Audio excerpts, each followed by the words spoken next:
Bagaimana keyakinan orang yang menganggap dirinya, yaitu orang salafi, bahwa apa yang dia kerjakan adalah yang paling benar, sehingga dia menjauhi dan menyalahkan orang yang bukan salafi. Tolong jelaskan dengan dalilnya. Sebelumnya Pak, saya ingin mengkritisi perkataan banyak orang yang mengatakan begini, kamu jangan merasa paling benar. Karena maaf, saya katakan, ucapan ini bertabrakan dengan fitrahnya dia sendiri. Buktikan.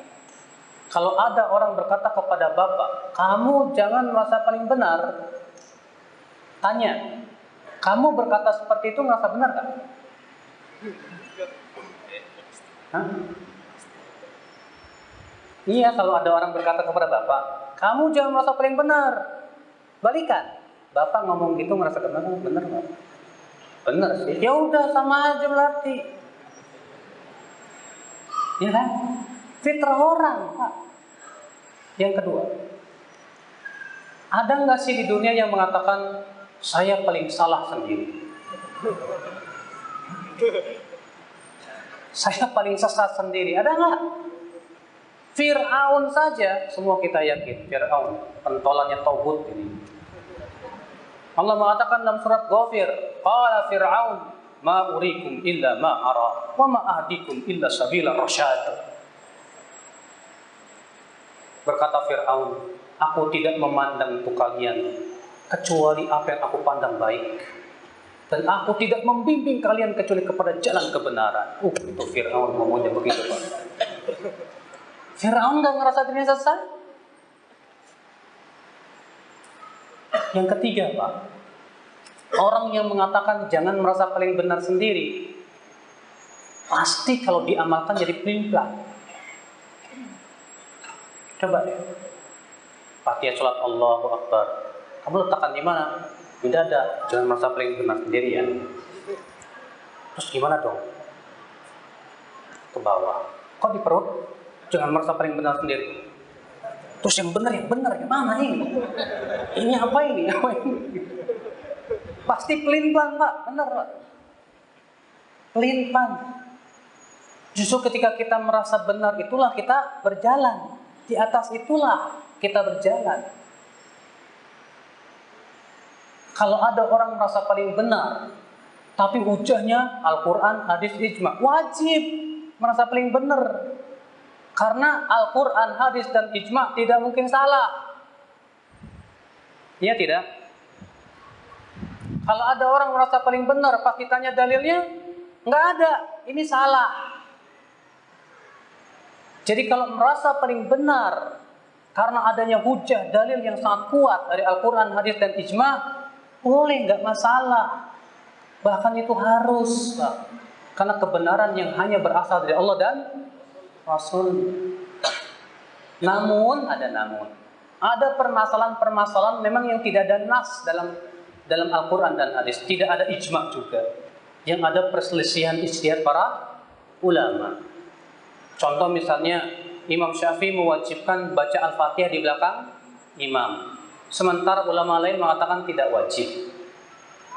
Masing-masing punya hujah. Imam Syafi'i hujahnya dalil hadis, la sholata liman lam yaqra' bi Fatihatil kitab. Imam Ahmad berpendapat dengan berdalil dengan ayat, fa idza quri'al Qur'anu fastami'u lahu wa ansitu la'allakum turhamun. Masing-masing punya hujah. Ya sudah, kewajiban kita ikuti saja yang menurut kita kuat tanpa menyesatkan yang lain. Karena itu masalah ijtihadiyah. Kalau masalah ijtihadiyah yang tidak ada nasnya, betul, kita tidak boleh menyesatkan yang lain, tidak boleh. Karena masalah tidak ada nasnya, ya, tidak ada nas yang sorry. Ya. Dan itu pun telah diucapkan oleh para ulama seperti Ibnu Qayyim dan yang lainnya. Ibnu Qayyim mengatakan dalam masalah yang hal-hal yang sifatnya ijtihadiyah yang tidak ada nasnya, tidak boleh kita memaksakan pendapat kita kepada orang lain, tidak boleh. Kita hanya memilih mana yang paling kuat dalilnya, selesai. Nah, Pak, masalahnya di negeri kita tidak bisa membedakan mana ijtihadiyah, mana yang sudah menjadi apa? Ijma para ulama. Masalah ijtihadiyah terkadang dianggap sebuah keyakinan yang tidak boleh tolak. Pokoknya kalau kamu nggak kunut, Wahabi. Kunut subuh kan ikhtilaf para ulama. Imam Syafi'i mengatakan kunut subuh apa? Sunnah. Imam Ahmad dan Imam Malik dan Imam Abu Hanifah mengatakan tidak syariat, tidak disyariatkan. Abu Hanifah mengatakan bahkan bid'ah. Ikhtilaf para ulama. Ya. Nah inilah Pak. Bahkan yang tukang takdir itu ya, masalah yang sifatnya ijtihadiyah juga sebetulnya. Ya. Mensikapi beberapa yayasan dan yang lainnya. Gak bisa bedakan mana yang sifatnya apa? Itu sudah ijma, mana yang sifatnya ijtihadi. Nah ini Pak, Bapak sekalian pahami ini baik-baik Pak. Ya. Jadi kalau ada orang berkata, itu orang salafi, ya, kok merasa paling benar sendiri? Periksa dulu, dia merasa paling benar dalam masalah apa? Kalau jelas dalilnya Al-Quran, hadis dan ijma, wajib kita ikuti itu. Karena itu kebenaran yang tidak mungkin, yang tidak boleh diselisih. Tapi kalau itu sifatnya ijtihadi, maka masalah ijtihadiyah kita lihat dalil-dalil setiap pendapat. Kita rajihkan mana yang paling kuat. Nah ini ya azakumullah ya. Ya, itu batasannya yang harus kita pahami bersama supaya tidak salah di dalam bersikap.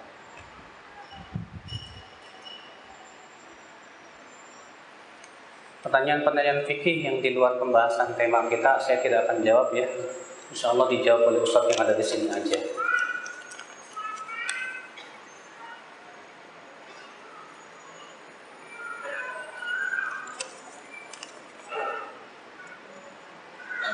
Adakah perkataan Imam Syafi'i yang memisahkan bid'ah hasanah dengan bid'ah dolalah? Ada. Imam Syafi'i mengatakan al-bid'atu bid'atani. Bid'ah ada dua macam. Bid'atun mahmudatun, bid'ah yang terpuji. Wa bid'atun madmumatun, bid'ah yang tercela. Kita dulu, jangan berhenti sampai situ. Kita ingin tahu bagaimana definisi Imam Syafi'i terhadap dua bid'ah itu dan bagaimana prakteknya supaya kita tidak salah. Karena kan di zaman sekarang itu hanya sebatas menukil perkataan Imam Syafi'i tanpa melihat definisi dan prakteknya beliau. Ini sebuah kesalahan. Beliau berkata, ya, fabid'atun madmumatun ma khalafa kitaban au sunnatan au atharan an sahabah. Adapun bid'ah yang tercela yaitu yang menyelisihi Al-Quran, hadis dan athar sahabat. Berarti menurut Imam Syafi'i bid'ah yang tercela itu apa? Yang menyelisihi apa? Al-Quran, terus sunnah, terus athar sahabat. Fa'amma ma wafaqa kitaban aw sunnatan aw atharan fahiya bid'atun mahmudatun. Adapun yang sesuai dengan Al-Qur'an, hadis dan athar sahabat, maka itu terpuji. Baik prakteknya. Imam Syafi'i menganggap maktam berkumpul di keluarga kematian dan makan-makan di situ termasuk bid'ah tercela, haram. Sementara di zaman sekarang dianggap bid'ah hasanah. Prakteknya beda tidak? Beda. Ya. Imam Syafi'i menganggap ibadahnya orang sufi dengan cara menari-nari sambil memegang alat musik dan ya goyang-goyang kepala itu sebagai bid'ah yang tercela. Di zaman sekarang dia nggak apa? Bid'ah hasanah. Berarti prakteknya beda tidak? Beda. Jadi ada apa sebetulnya begini? Jangan sampai perkataan Imam Syafi'i hanya dijadikan sebagai tameng saja sebetulnya, Pak. Ya. Ulama yang mengatakan adanya bid'ah hasanah bukan hanya Imam Syafi'i memang. Imam Nawawi. Sebelum Imam Nawawi siapa? Ibnu Daqiq Al-Aid. Bahkan beliau membagi bid'ah jadi 5. Bid'ah wajib, bid'ah sunnah, bid'ah mubah, bid'ah makruh, bid'ah apa? Haram. Namun Al-Hafidz Ibnu Rajab dalam kitab Jami' Ulum wal Hikam berkata, semua ucapan ulama terdahulu yang membagi bid'ahan ada yang terpuji dan yang tidak terpuji, itu maksudnya bid'ah secara bahasa saja, bukan bid'ah secara syariah. Makanya kalau kita melihat contoh-contohnya mereka, betul itu.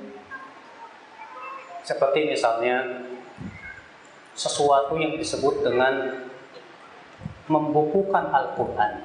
Di zaman Nabi nggak ada, tapi di zaman sahabat dibukukan Al-Quran. Sebagian ulama mengistilahkan itu bid'ah terpuji, karena sesuai dan sejalan dengan Al-Quran, hadis dan athar sahabat. Tapi mereka kemukakan dengan ucapan bid'ah terpuji. Paham tidak? Ya. Kalau kita mengemukakannya dengan ungkapan maslahat mursalah. Maslahat apa? Mursalah.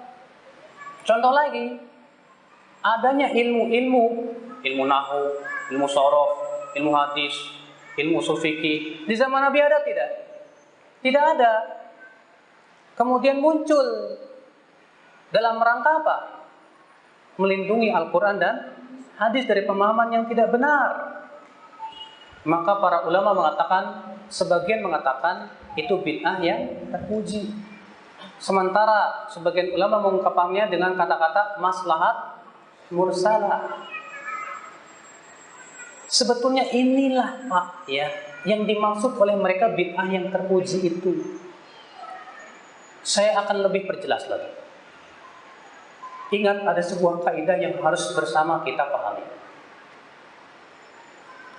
Bahwa tidak setiap yang Rasulullah tidak lakukan itu bid'ah. Tidak setiap yang tidak ada di zaman Rasulullah itu bid'ah. Walaupun bid'ah secara bahasa. Walaupun bid'ah secara apa? Bahasa. Karena, ingat kaidah ini. Tolong dicatat baik-baik, dipahami baik-baik. Semua yang Rasulullah SAW tinggalkan, semua yang Rasulullah SAW tidak lakukan, tidak lepas dari 3 keadaan. Keadaan yang pertama, Rasulullah tidak lakukan karena belum ada pendorongnya, belum ada sebabnya. Apa itu yang pertama? Rasulullah SAW tidak lakukan karena belum ada pendorongnya. Yang kedua, Rasulullah SAW tidak lakukan karena masih ada penghalangnya. Apa yang kedua? Rasulullah SAW tidak lakukan karena masih ada apa? Penghalangnya. Yang ketiga, Rasulullah SAW tidak lakukan sementara pendorongnya sudah ada, penghalangnya pun tidak ada. 3 keadaan. Saya akan bahas satu persatu supaya lebih paham. Dengarkan, tolong dengarkan baik-baik, jangan tidur. Ini kaidah penting banget untuk bisa membedakan. Yang pertama apa? Rasulullah SAW tidak melakukan suatu perbuatan karena apa? Karena belum ada pendorongnya. Contoh, kenapa di zaman Nabi tidak ada ilmu shorof, ilmu nahwu? Belum dibutuhin Pak, belum ada pendorongnya. Sahabat semua ahli nahwu, ahli shorof, bahasa Arabnya paling fasih di dunia. Sehingga tidak butuh di zaman Nabi bikin ilmu shorof, ilmu hadis nggak ada di zaman Nabi, karena Nabi masih hidup, nggak ada sanad. Buat apa dipelajari? Ilmu ushul fikih nggak ada di zaman Nabi, karena para sahabat semua dengan kefasihan bahasa Arabnya tahu ini mujmal, ini mubayyan, ini khusus, ini umum, ini mutlak, ini muqayyad. Paham mereka, nggak butuh ilmu ushul fikih.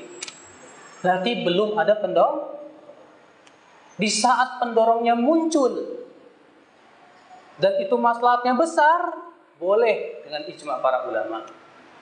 Nah, ini yang disebut oleh sebagian ulama maslahat mursalah, atau dengan kata lain bid'ah hasanah. Paham tidak? Yang kedua apa? Nabi SAW tinggalkan karena ada penghalang. Contoh, kenapa di zaman Nabi tidak dikumpulkan Al-Quran jadi satu mushaf? Ada penghalangnya, Al-Quran terus-menerus turun, Mbak. Belum selesai. Dan Al-Quran selesai pun sudah mendekati Rasulullah wafat, sehingga tidak sempat. Namun Nabi mengisyaratkan akan adanya mushaf dalam hadis-hadisnya. Di antaranya hadis, siapa yang suka hatinya menjadi lembut, hendaklah ia membaca mushaf. Hadis ini diperselisihkan akan kesahihannya. Syekh Albani menghasankannya. Sekarang di zaman Nabi tidak ada mushaf karena masih ada penghalangnya. Ketika penghalang telah hilang, paham tidak? Dan sangat dibutuhkan Pak. Sangat dibutuhkan untuk membukukan Al-Quran. Bayangkan, kalau Al-Quran tidak dibukukan, penghafal Quran satu persatu meninggal dunia. Akan hilang Al-Quran. Maka untuk kemaslahatan menjaga Al-Quran, besar maslahatnya ini. Maka ini disebut apa? Maslahat mursalah, atau dengan kata sebagian ulama, bid'ah. Di dua keadaan ini. Sekarang yang ketiga apa?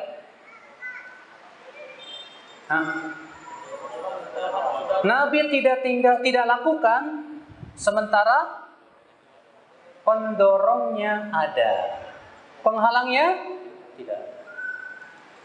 Maka itu tidak disyariatkan. Contoh, disebutkan dalam hadis Nabi SAW sholat Idul Fitri dan Idul Adha tanpa adzan dan tanpa qomat. Sementara pendorong untuk adzan dan qomat ada, mengumpulkan orang. Penghalangnya tidak ada. Nabi mampu untuk melarang ataupun menyuruh sahabat Bilal untuk adzan. Mampu, bisa kok, gampang. Tapi kenapa Nabi tinggalkan? Berarti itu dalam rangka pensyariatan. Maka yang ketiga ini kalau dilakukan masalah, Pak. Adapun yang dua pertama dilakukan tidak masalah. Kemudian, Pak, maslahat mursalah atau dengan kata sebagian ulama bid'ah hasanah, itu tujuannya tiada lain untuk apa? Membela Al-Quran, dan di mana kalau ditinggalkan bisa jadi menimbulkan mudarat, atau dilakukan karena adanya maslahat yang sangat besar. Saya bertanya, kenapa Rasulullah SAW tidak sholat tarawih tiap malam? Ada penghalangnya tidak? Ada penghalangnya. Padahal Rasulullah mampu tidak untuk sholat tarawih tiap malam? Mampu. Kenapa Rasulullah tidak lakukan? Kata Rasulullah, aku khawatir diwajibkan atas umatku. Ini penghalangnya. Maka di zaman Umar menganggap penghalangnya sudah tidak ada. Wahyu sudah terputus. Tidak mungkin lagi diwajibkan. Sementara ini maslahatnya besar. Makanya Umar mengatakan sebaik-baik bid'ah ini. Jadi pahami baik-baik, ternyata Pak, sebetulnya ada titik temu antara orang yang mengatakan adanya bid'ah hasanah dengan yang mengatakan tidak ada bid'ah. Ada titik temu. Ulama yang mengatakan adanya bid'ah hasanah seperti Imam Syafi'i, Imam Nawawi. Tapi ketika dibahas tentang masalah yang sifatnya apa? Yang ketiga, semua sepakat itu bid'ah, nggak boleh. Contoh, Imam Nawawi mengatakan adanya bid'ah hasanah. Tapi ketika ditanya bagaimana hukum sholat raghaib dan sholat nisfu Sya'ban, Apa kata beliau? Alhamdulillah, fa inna hataini salatain lam yarid fihi mahadithun sahih wala amila bihi salafus salih fahuma bid'atani madhumatan. Segala puji bagi Allah. Dua salat ini sama sekali tidak ditunjukkan oleh dalil yang sahih dan tidak pula diamalkan oleh salafus salih. Maka dua salat ini bid'ah tercela. Tegas Imam Syafi'i mengatakan, Imam Nawawi apa? Bid'ah tercela. Di zaman sekarang dianggap bid'ah apa? Berarti ada benang merah di sini. Pahami baik-baik apa yang dimaksud oleh para ulama terdahulu. Bid'ah hasanah. Jadi kata-kata bid'ah hasanah di zaman sekarang ini terlalu lebar.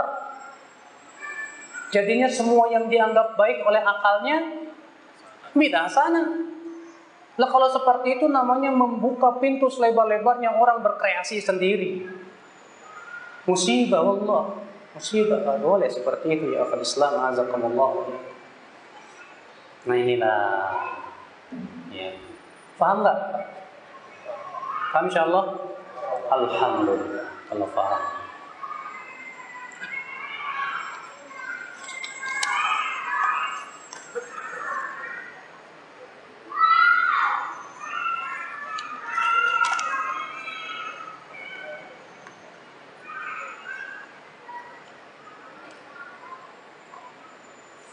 Bagaimana tadi dikatakan Imam Syafi'i melarang ya mengagungkan kuburan sampai jadikan kuburan jadi masjid. Bagaimana hukumnya sekarang sholat di masjid yang ada kuburannya? Sholat di masjid yang ada di kuburannya sepakat seluruh ulama tidak boleh, tanpa ada perselisihan mereka. Seluruh mazhab sepakat dalam ini. Yang diperselisihkan itu hukumnya sah apa enggak, itu aja. Waktunya udah habis kan? Udah habis? Oke. Waktunya sudah habis kata panitia. Jadi mohon maaf. Alhamdulillah juga buat saya nih. Soalnya dari tadi ngomong terus sampai Pak. Baik Pak. Mohon maaf ya karena waktunya sudah habis. Saya tidak bisa membahas itu. Mudah-mudahan yang saya sampaikan ini membuat antum penasaran. Saya berharap yang saya sampaikan ini antum penasaran. Kalau antum penasaran, antum mau menggali. Kalau antum nggak penasaran, payah antum. Ya. Tapi tentunya yang akan Islam kebenaran itu berasal dari siapa? Dari Allah. Kesalahan dari kekurangan saya dan dari syaitan. Dan saya mohon maaf juga bila ada kata-kata yang apa? Ya. Yang memang tidak berkenan di hati antum, mohon maaf sebesar-besarnya. Ini saja, semoga yang saya sampaikan bermanfaat. Subhanakallah bihamdik, asyhadu an la ilaha illa anta, astaghfiruka wa atubu ilaik. Wassalamualaikum warahmatullahi wabarakatuh.